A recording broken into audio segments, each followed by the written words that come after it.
My name is Tara Malik. I am 26 years old. I lived in a small rented room in a quiet city.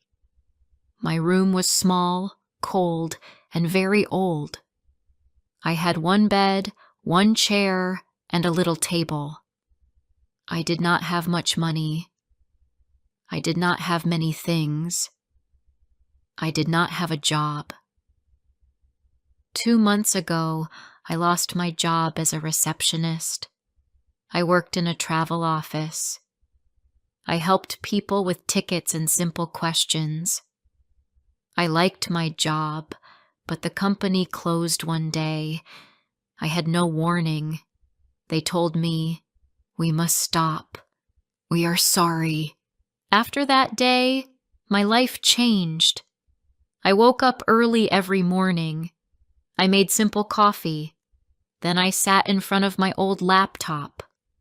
The screen was slow and made strange sounds. Still, I used it every day. I searched for jobs again and again. I sent emails to many places. I wrote my name and my skills. I said I was ready to work, but no one wrote back. No one called me. Days passed. Then weeks passed. Soon 2 months passed. My money went down fast. I counted every coin before I bought bread or rice. My rent day came close. I did not know what to do. I felt scared. I felt alone. I did not sleep well at night. One rainy evening, my best friend came to see me. Her name was Nina. She carried a small box with 2 sweet donuts. She smiled at me, but her eyes showed worry. She looked at my face and said, "Tara, you look tired. Are you okay?" I sat down and told her everything. I told her about losing my job. I told her about my rent. I told her that I had no plan and no hope. She listened to me with care. She did not speak for a moment. Then she said something strange to me. She said some people cannot have babies. She said these people sometimes pay women to carry a baby for them. She said this work is called surrogacy. She said it was legal. She said it pays a lot of money. I looked at her with shock. It sounded unreal to me. I asked, "People really pay for that?" She nodded. "Yes. I read about it online. You can help someone have a baby, and you can earn enough money to start again." That night I did not sleep. I thought about her words again and again. It felt strange. It felt scary. But a large amount of money could change my life. I could pay all my rent. I could buy food for many months. I could start my small dream one day. I always wanted to open a little coffee shop. Nothing big, just a warm place with a few chairs. I sat up in my bed and opened my laptop. I wrote private surrogacy help. Many things came up. Some looked safe. Some looked fake. Then I saw one simple message. It said, "Private agreement, healthy woman needed, good pay, serious requests only." It showed a very high amount. My hand shook, but I still typed an email. I did not write much. I only said I wanted more details.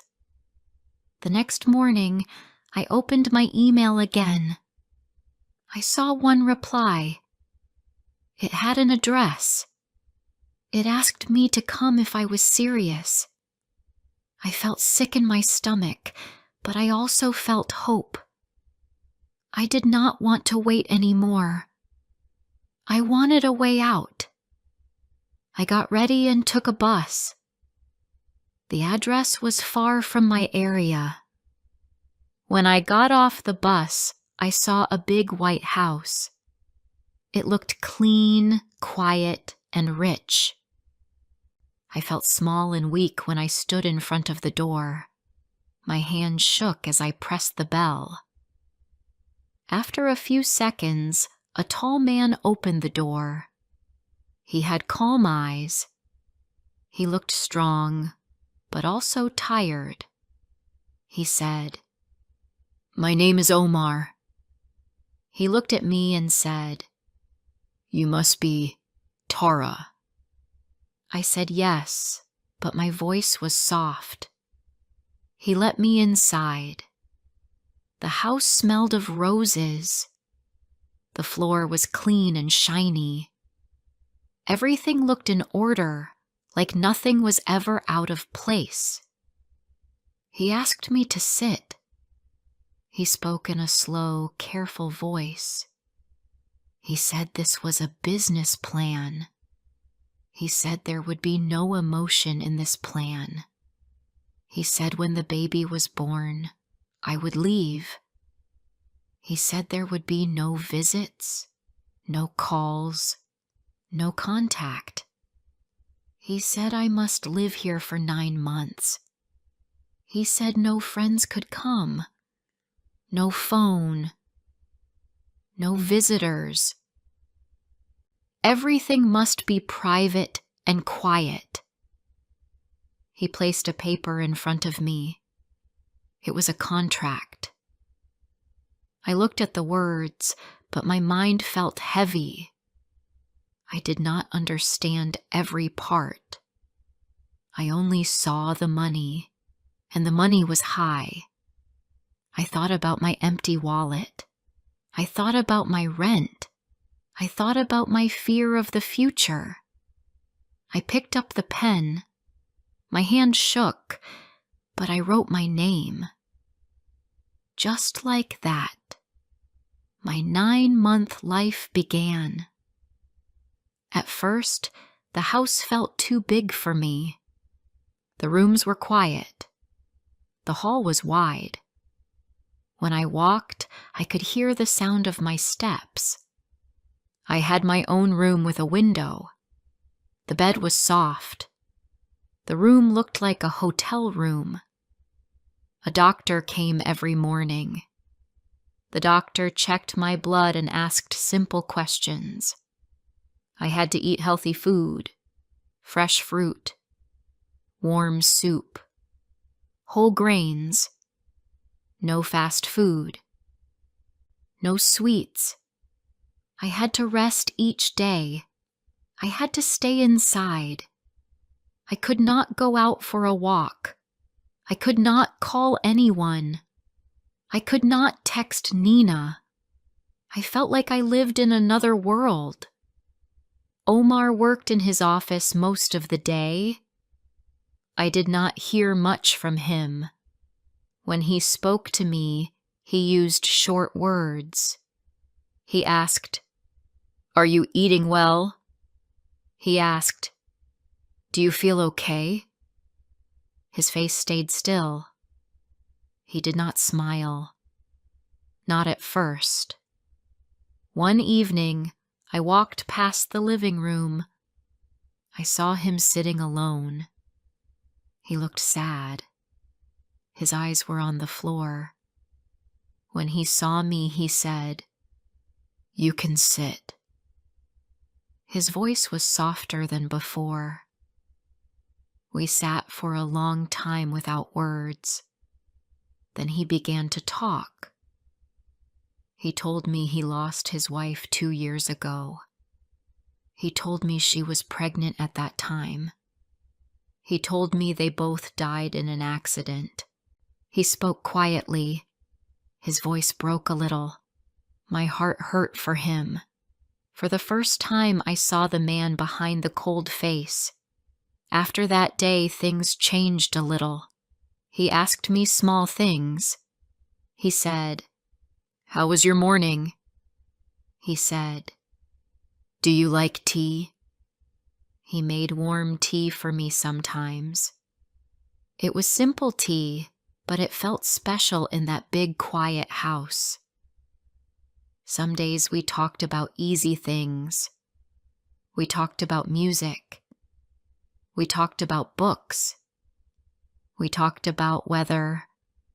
Nothing deep, but it still felt nice. One afternoon, we sat in the garden behind the house. The air smelled like flowers. The sun was warm. The birds made soft sounds. He asked me if I liked any baby names. My heart jumped when he asked. I told him 2 names I liked. He smiled, a real smile, not a small one. His whole face looked warm. He wrote the names in a small notebook. I felt a strange feeling in my chest. I knew the rule. I knew I must not feel close to him. I knew it was only a contract. But feelings do not listen to rules. They come on their own. I tried to push the feeling away, but it stayed. It stayed every time he smiled, every time he made tea, every time he asked about my day. I did not know what would happen next, but I knew one thing. My life in that house was not simple anymore. It was changing, and I was changing with it.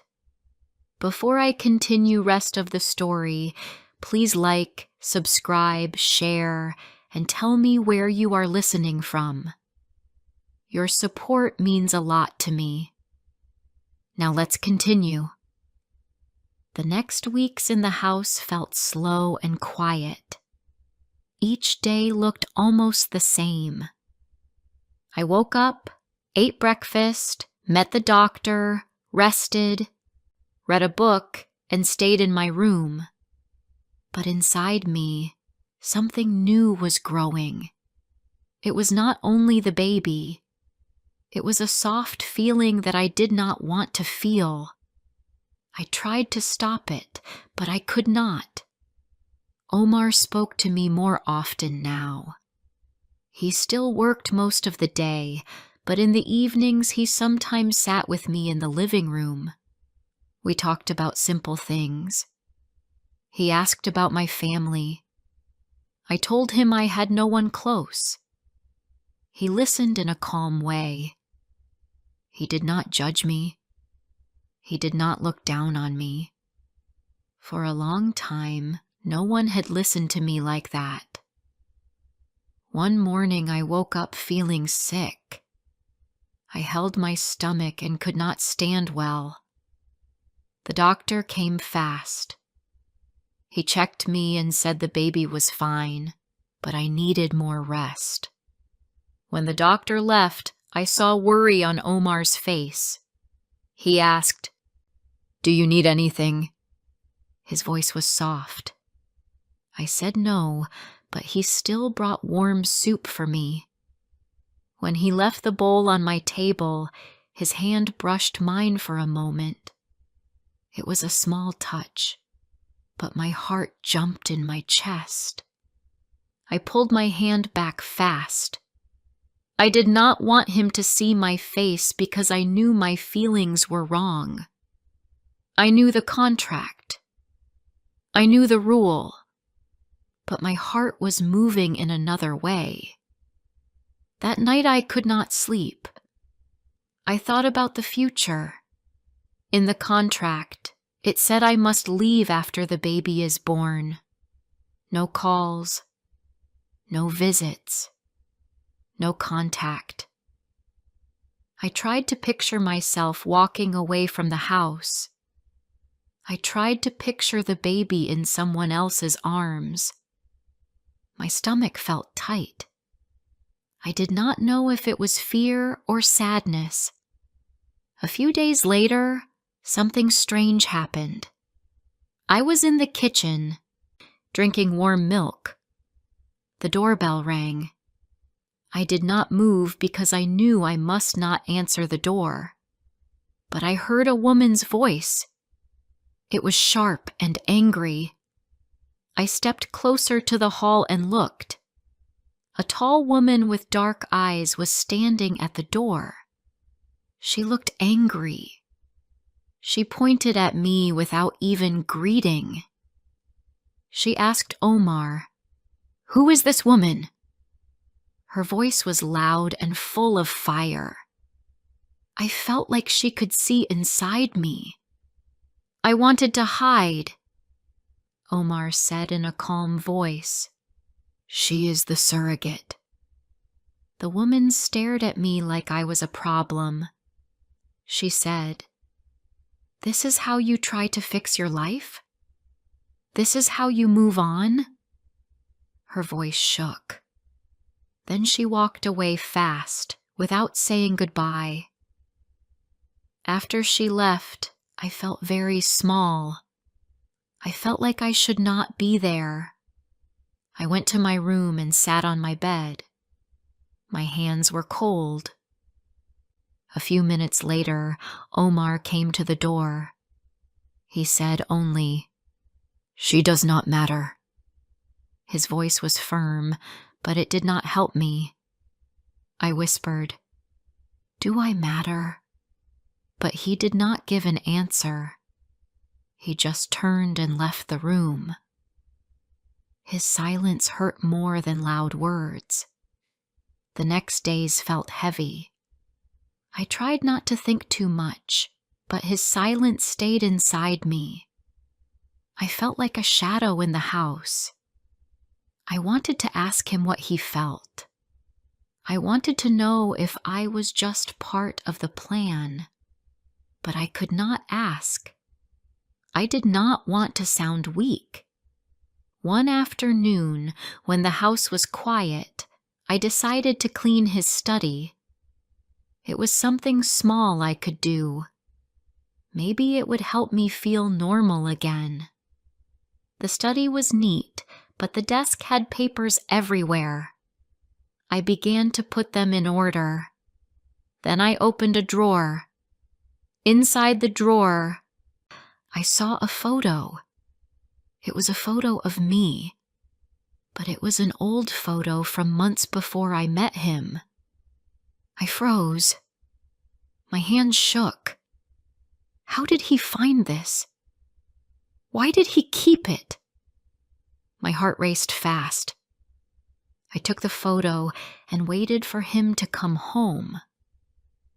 When he walked into the house, I stood in front of him with the photo in my hand. My voice shook when I asked, "Why do you have this? Why did you look into my past?" Omar looked tired. He said, "I needed to know who you were. I needed to make sure you were honest and safe." His voice was flat, not warm. His words cut me deep. I said, "You treated me like a product, not a person." Tears filled my eyes. He did not step closer. He did not offer comfort. He stood still, and his silence felt like a wall between us. That night I packed my small bag. I knew the contract said I must stay, but my heart could not stay in that house anymore. I left a short note on the table and walked out in the dark. My feet felt heavy, but I kept walking until I reached the bus stop. I went back to Nina's place. She opened the door with wide eyes. She asked what happened, but I could not speak at first. She gave me water and waited. When I finally told her everything, she held my hand. She said I did the right thing, but I did not feel right.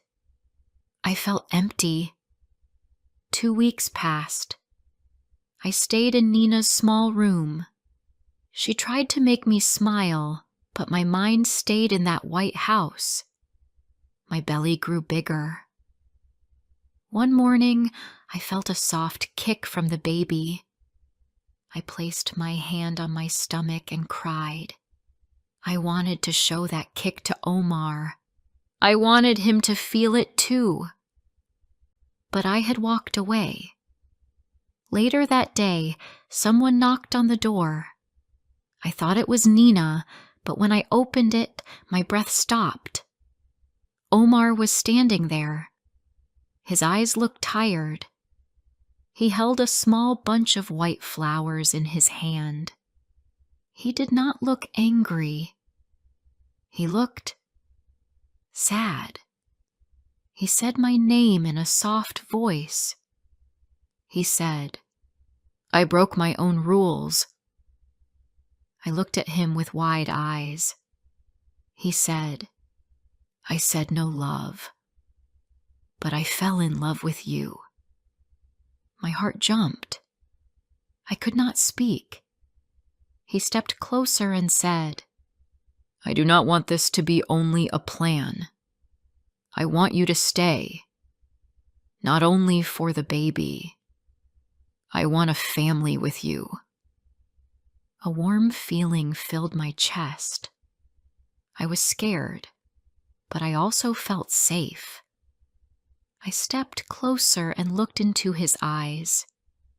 I said, "Yes, I will stay." In that moment, the fear inside me became soft. The house, the contract, the past, everything changed. A new life was waiting for us, and for the small baby inside me. Life felt different after that day. When Omar came to Nina's door and asked me to come back, something inside me changed. I was still scared, but the fear felt lighter.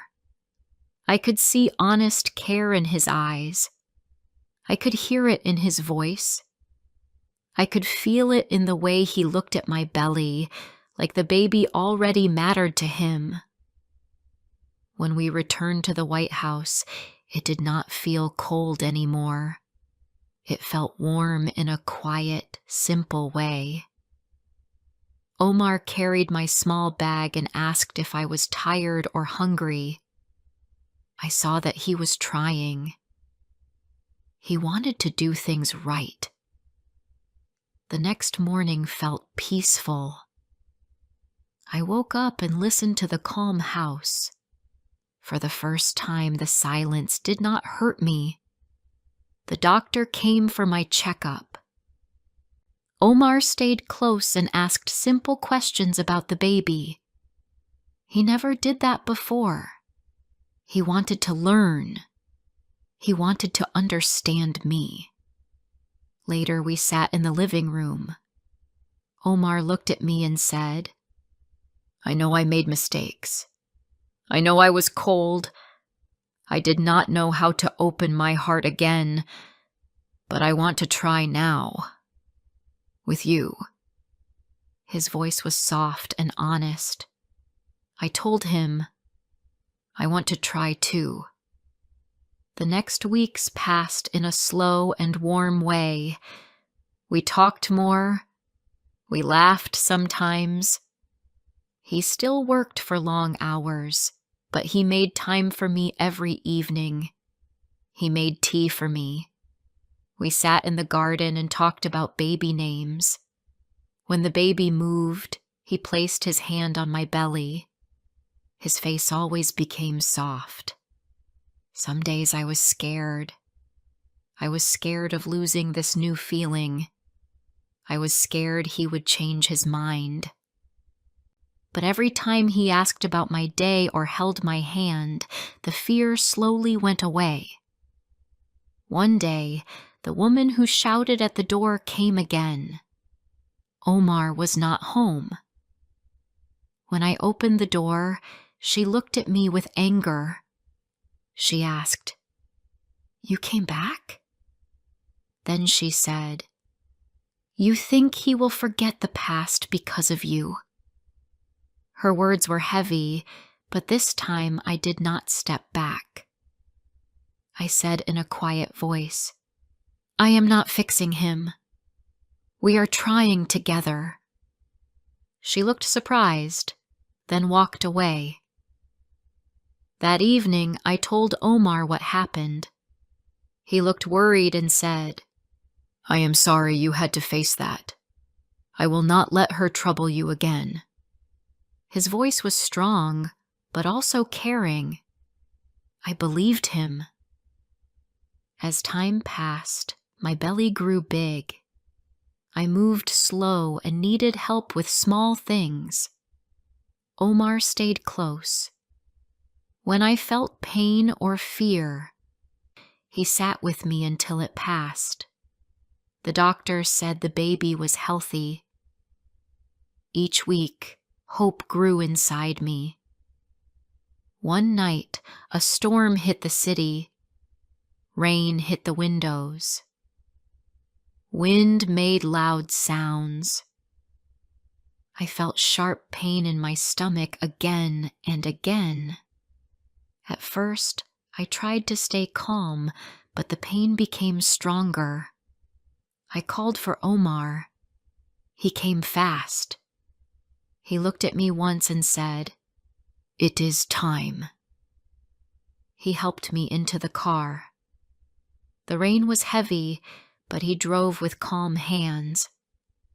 When we reached the hospital, the nurses rushed to help. The doctors said the baby was coming soon.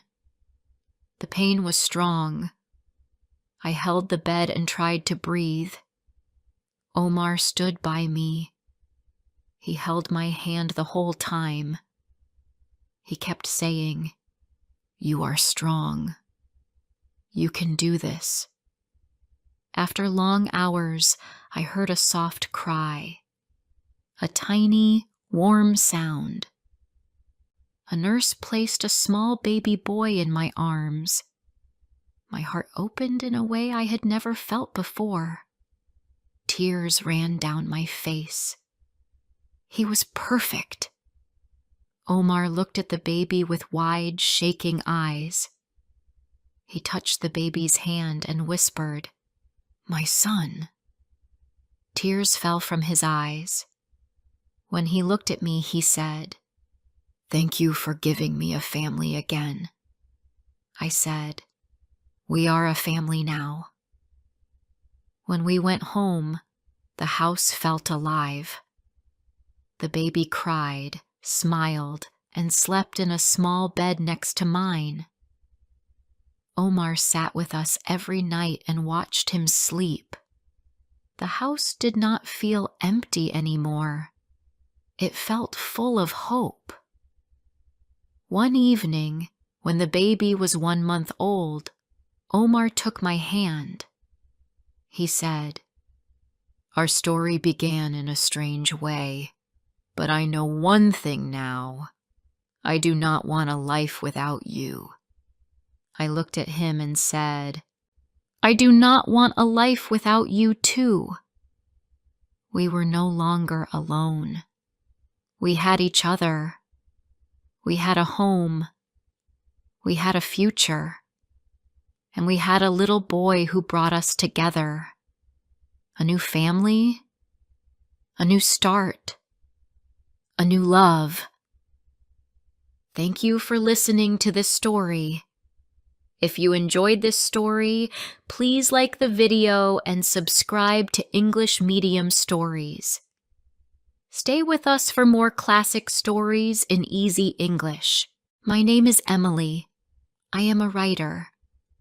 Last year, I read a French novel called La Débâcle by Émile Zola. It was a long and sad story about war, friendship, and the fall of a country. When I finished it, I sat for a long time in silence. I wanted to tell the story again in simple words so that more people could understand what really happened to Jean and Maurice. It was the year 1870. France was full of fear and hope. People talked about war every day. They said France would win. They believed their army was strong and brave, but no one knew how much pain was waiting for them. Jean Macquart was a simple man. He came from the countryside. He was not rich. He worked hard all his life. He joined the army because he loved his country. Jean was quiet and kind. He cared about people. He was strong, but he was also gentle. Maurice Levasseur was very different. He was young and educated. He came from a family in the city. He liked to read and think. He was full of ideas and dreams. Jean and Maurice met in the army camp. At first, they were not close. Maurice thought Jean was too simple. Jean thought Maurice was too proud. But as days passed, the two men began to understand each other. They shared food, water, and fear. Slowly, a deep friendship grew between them. The soldiers were waiting for orders. They did not know where to go or when to fight. The weather was hot and the days were long. They were tired, hungry, and confused. Officers gave strange orders. Sometimes they moved forward, then back again. The men did not understand what was happening. They started to lose hope. But they tried to stay brave. One night, Jean sat near the fire. Maurice sat beside him, looking at the dark sky. "Do you think we will win?" Maurice asked. Jean looked at the ground. "I don't know," he said, "but we must keep walking." That simple answer stayed in Maurice's mind. Soon the army began to move. They marched through villages and fields. The people watched them pass and gave them bread and water. Some shouted, "Vive la France!" Others cried because they were afraid. The soldiers smiled, but inside they were worried. They saw the sick and the weak. They saw old men leaving their homes. The war was already touching everyone. The first gunfire came in the early morning. It was loud and close. Jean felt the ground shake. Maurice tried to stay calm, but his hands were cold. They both saw smoke rising from the trees. Men began to shout and run. Some fell to the ground and did not move again. It was Maurice's first time in battle. He was shocked by the noise, the blood, and the fear. Jean tried to protect him. "Stay low," he said. "Do not look too long." The battle did not last long, but it left a mark on everyone. After it ended, Jean and Maurice sat on the ground. They were covered in dust and sweat. Maurice could not speak. He looked at the dead soldiers around him and felt sick. "Is this war?" he whispered. Jean only nodded. They both knew nothing would ever be the same again. As the days passed, the French army kept moving, but no one knew where or why. The generals argued. Some wanted to fight. Some wanted to run. The soldiers were lost. They walked for hours without food or water. Sometimes they slept in the rain. Maurice started to write in his small notebook. He wrote about the men, the fear, and the silence. "I do not understand this war," he wrote one night. "We are walking in circles. No one knows where we are going." Jean saw Maurice becoming weaker. He shared his food with him. "Eat," he said. "You need strength." Maurice smiled sadly. "You are a good man, Jean," he said. "Maybe the best man I know." From that moment, Jean felt he had to protect Maurice like a brother. One evening, they reached a small village. The people there were poor and tired. They had seen soldiers before. The women gave them water. The children watched with big eyes. An old man said, "You cannot win. The enemy is too strong." The soldiers looked away. No one wanted to believe him. That night, Maurice could not sleep. He looked at Jean, who was already asleep on the cold ground. "He is strong," Maurice thought.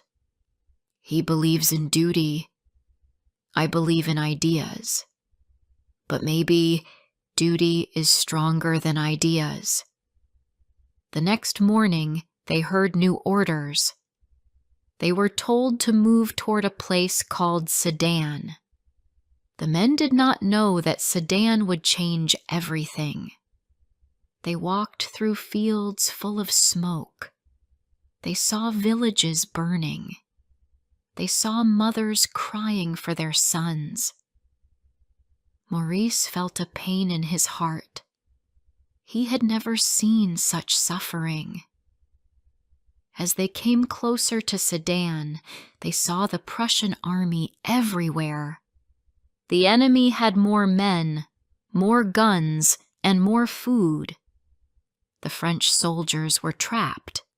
Jean looked at the hills and said quietly, "We are in a cage."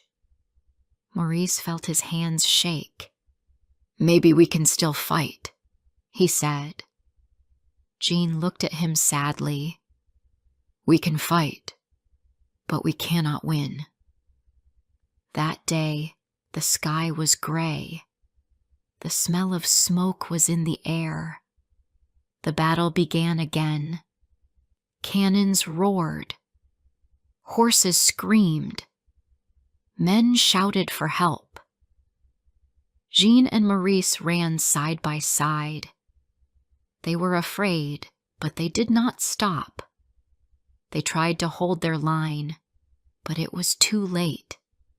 Everything was chaos. The sound of war filled the air like thunder. Hours later, the shooting stopped. The men were quiet. The air was full of dust and death. Maurice sat on the ground, shaking. "Is this the end?" he asked. Jean looked at the flag of France lying in the mud. "Not yet," he said, but his eyes were full of tears. That night, they sat together again, tired and broken. Maurice whispered, "I thought war was glory. I thought it was about honor, but it is only pain." Jean put his hand on his shoulder. "You are learning what I already knew," he said. "War eats everything. Land, men, hope." The next morning they heard the news. The French army was defeated. The emperor was taken. France had fallen. Maurice felt his chest tighten. Jean closed his eyes. Around them, men cried, prayed, or stayed silent. It was over. But for Jean and Maurice, the real suffering had just begun. That was how their story started. In confusion, in fear, and in friendship. When I read that part of the novel, I felt the same sadness they felt. I could see them walking through the smoke and mud, still holding on to each other. They were not heroes. They were just two men in a war they did not choose. And that is where I will stop for now. Before I continue rest of the story, please like, subscribe, share, and tell me where you are listening from. Your support means a lot to me. Now let's continue. When I opened the next part of Zola's story, I felt a cold wind in my heart. The war had already broken France. But the story of Jean and Maurice was not finished. It was only beginning to show how pain can live inside the human soul. After the Battle of Sedan, everything changed. The French army was gone. Many soldiers were dead. Many were missing. Some tried to run, but they had nowhere to go. The Prussian army closed every road. Jean and Maurice sat on the ground with hundreds of tired men. They were dirty, hungry, and lost. Maurice could not stop looking at the hills. "It is over," he whispered. "We are finished." Jean looked at him quietly. "No," he said. "We are alive. That means we can still do something." But his voice was heavy. He knew they could not escape. Soon the enemy soldiers came. They took their guns and food. They made the French soldiers walk to the town of Sedan. People stood by the road to watch them pass. Some cried. Others turned away. The men walked slowly like shadows. Maurice felt his legs shake. He had never felt so weak. Jean walked beside him and held his arm. "Keep walking," he said softly. "One step at a time." They were kept in a big field near the river. Thousands of men were there, sitting on the wet ground. They had no tents, no food, no hope. The smell of sickness filled the air. The sky was gray and rain started to fall. Maurice sat with his head in his hands.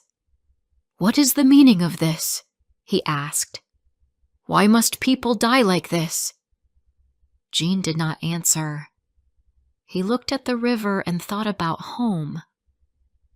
After a few days, the Prussians let some men go. Others were sent to camps far away. Jean and Maurice stayed together. They became closer than before. They shared what little food they had. Sometimes they only had one piece of bread for 2 people. Jean always gave the bigger part to Maurice. Maurice did not want to take it, but Jean said, "You must eat. You think too much. You need strength." When France lost the war, the emperor was taken to Germany. The country had no leader. In Paris, people were angry. They shouted for freedom and change. Some wanted peace. Some wanted revenge. The country was broken inside. Jean and Maurice were finally free after many months. They walked back to France. The land was empty. Fields were burned. Houses were gone. In every village they saw women wearing black clothes. They were widows who had lost their husbands and sons. Children stood by the road and watched them. Though one smiled, in one small town, Jean found some work on a farm. He helped a widow repair her fence. Maurice stayed with him. He wanted to write again. He filled a notebook with his thoughts. "I cannot forget what I saw," he wrote. "It is like a fire in my mind." Jean worked quietly every day. He did not talk much, but his eyes were kind. Maurice changed. He was not the same young man he had been. He talked about justice, freedom, and revenge. He wanted to fight again, but this time not for the emperor, for France itself. Jean did not like this new anger. He said, "War does not bring peace, Maurice. It only brings more graves." But Maurice did not listen. Months passed, and they heard news from Paris. The city was under siege. The people had no food. They were eating horses and rats to survive. Then, after the surrender, something new began. People in Paris rose up against their own leaders. They called it La Commune. They said they wanted a new France, fair and free. Maurice became excited. "This is our chance," he said. "We can build a new country." He wanted to go to Paris. Jean was afraid. "Do not go," he said. "The fighting will start again. You will die for nothing." But Maurice could not stop himself. He believed this was the moment to change everything. One cold morning, Maurice left. Jean tried to stop him, but he said, "I must go. This time I fight for the people, not for kings." Jean watched him walk away. He felt something heavy in his heart. Weeks later, Jean heard terrible news. The French army was now fighting against the people of Paris. Brother against brother. The city was burning. Jean could not stay. He went to Paris to find Maurice. The city was full of smoke and fear. Soldiers fought in the streets. Buildings were on fire. The smell of gunpowder was everywhere. Jean walked for hours, calling Maurice's name. He saw bodies on the ground. He saw mothers holding their dead children. He had never seen such sadness. Then, one afternoon, he saw Maurice again. But this time, Maurice was wearing the red band of the Commune. He was one of the rebels. Their eyes met across the street. For a moment, time stopped. Maurice looked at Jean with surprise. "You came?" he shouted. "Why?" Jean walked closer. "To bring you home." Maurice shook his head. "Home? There is no home now. Only France. And France must change." They argued in the middle of the broken street. The sound of gunfire came closer. Jean begged him to stop. "Maurice, this is madness. You are fighting your own people." Maurice shouted back, "They are not my people. They are traitors. They left us to die at Sedan." His voice was full of pain and anger. The soldiers came. There was more shooting. People screamed. Jean tried to pull Maurice away, but a bullet hit the wall near them. They ran to hide behind some stones. Maurice was breathing fast. "I cannot stop now," he said. "This is for all we lost." Jean looked at him sadly. "You have already lost too much." The days in Paris grew darker. The army began to win. The rebels were tired and hungry. One morning, Jean woke to the sound of heavy guns. The city was falling. He ran to find Maurice again. He found him near a burning building, trying to help a wounded man. Suddenly, a shot rang out. Maurice fell to the ground. Jean caught him before he hit the street. Maurice looked up at Jean. His face was pale. "John," he whispered. "It was all for nothing." Jean held him close. "No, my brother," he said softly. "You fought for what you believed." "That is not nothing." Maurice smiled weakly. "I am tired," he said. "Tell France to forgive us." Then his eyes closed and he was gone. Jean stayed there for a long time. The city burned around him. He did not cry. His face was calm, but his heart was broken. He buried Maurice in a quiet place near the river. Then he walked away from Paris, alone. When I read that part of the story, I had to stop. I could feel Jean's pain like it was my own.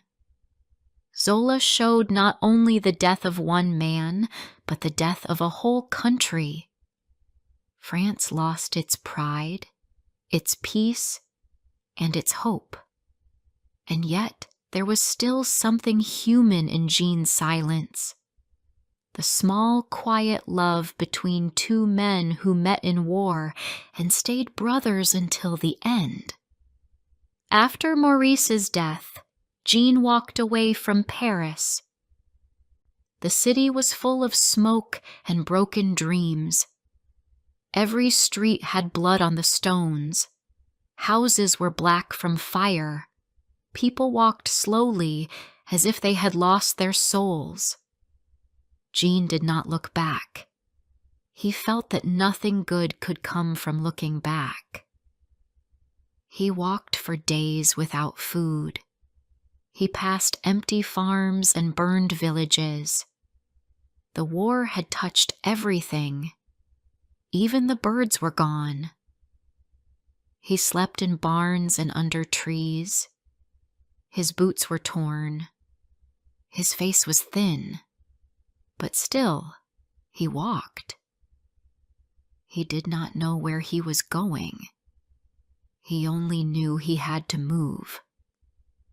Sometimes he heard church bells in the distance. Sometimes he met other soldiers. Some were angry. Some were lost. Some were mad. Jean helped one man who had a bad wound. He tore a piece of his shirt to stop the bleeding. The man said, "Why do you help me?" Jean said quietly, "Because you are still alive." Days turned into weeks. Jean found a small village far from Paris. There was peace there, or at least something close to it. The people were afraid of soldiers, but Jean was gentle. He helped them fix a roof, cut wood, and bring water from the well. Little by little, they started to trust him. An old woman gave him a bed in her barn. Her name was Marie.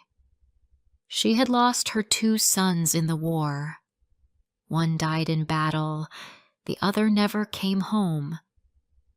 She said, "I used to wait for letters. Now I wait for nothing." Jean listened and said, "I lost my friend too. His name was Maurice." Marie looked at him kindly. "Then you know my pain," she said. Every evening, Jean sat outside and looked at the sunset. The sky turned red and gold. He thought about the past, the sound of guns, the voice of Maurice, the faces of the men who never came back. Sometimes he closed his eyes and could still hear Maurice laughing by the fire in the camp. He wished he could go back to that time before everything fell apart. One day, Jean took out the small notebook that Maurice used to carry. He found it in his coat after the battle.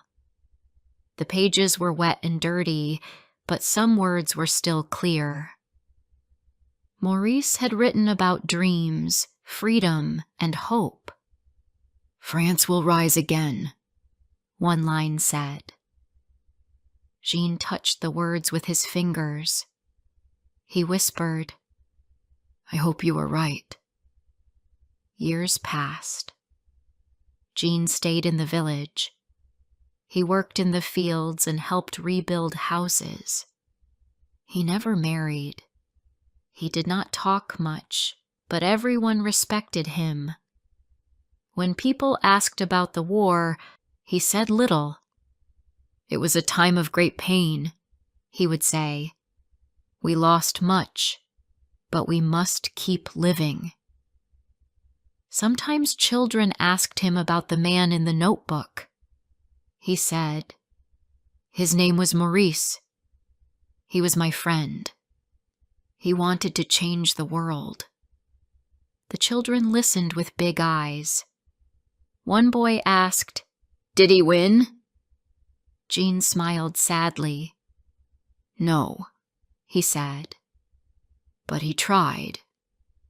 In spring, flowers grew over the graves near the church. Jean often went there. He did not know where Maurice was buried exactly, but he liked to think that the flowers reached him somehow. He spoke softly, as if Maurice could still hear him. "You wanted a better world," he said. "Maybe it will come one day." When I read this last part, I felt something deep inside me. Zola did not write only about war.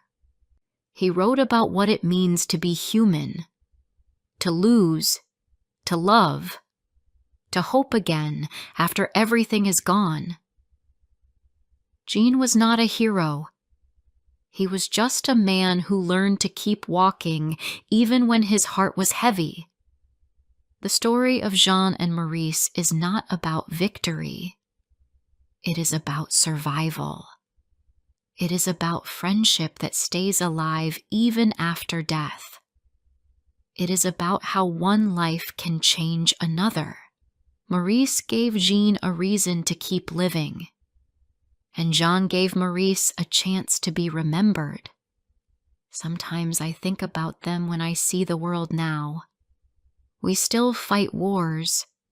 We still forget what pain looks like. But maybe stories like this remind us that every soldier, every name, is a person with a heart.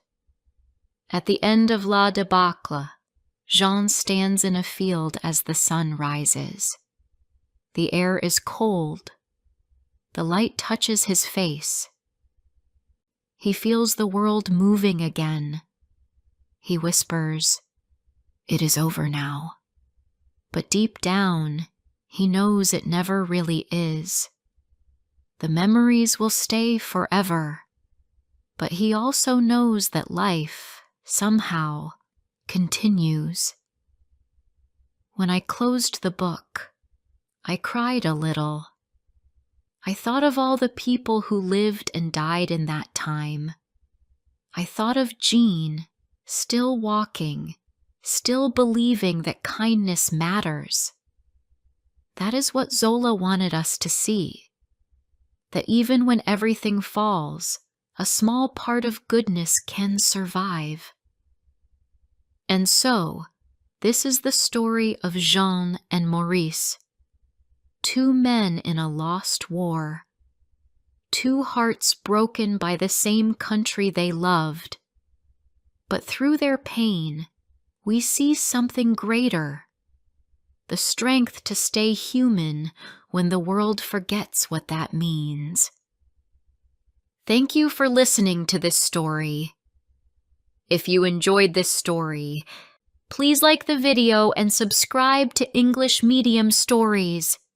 Stay with us for more classic stories in easy English.